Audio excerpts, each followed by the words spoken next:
تقریباً 500 سال پہلے گیلیلیو، کوپرنیکس، کیپلر جیسے سائنسدانوں نے یہ دریافت کیا تھا کہ زمین اور سورج ساکت نہیں بلکہ اپنے مدار میں گردش کر رہے ہیں، لیکن قرآن شریف نے 1400 سال پہلے بیان فرما دیا۔ اللہ تعالیٰ سورہ انبیاء میں فرماتا ہے وہی ہے جس نے رات اور دن اور سورج اور چاند کو پیدا کیا، یہ سب اپنے اپنے مدار میں رواں دواں ہیں۔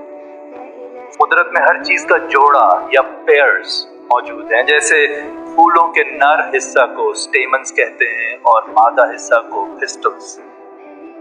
سینکڑوں سال پہلے اللہ تعالیٰ نے سورہ یاسین میں فرمایا پاک ہے وہ ذات جس نے ہر قسم کے جوڑے پیدا کیے، اس میں سے بھی جس کو زمین اگاتی ہے اور خود ان کی جانوں میں سے بھی اور ان چیزوں میں سے بھی جن کو وہ نہیں جانتے۔ یہ آخری حصہ قابل غور ہے، ان چیزوں میں سے بھی جن کو وہ نہیں جانتے۔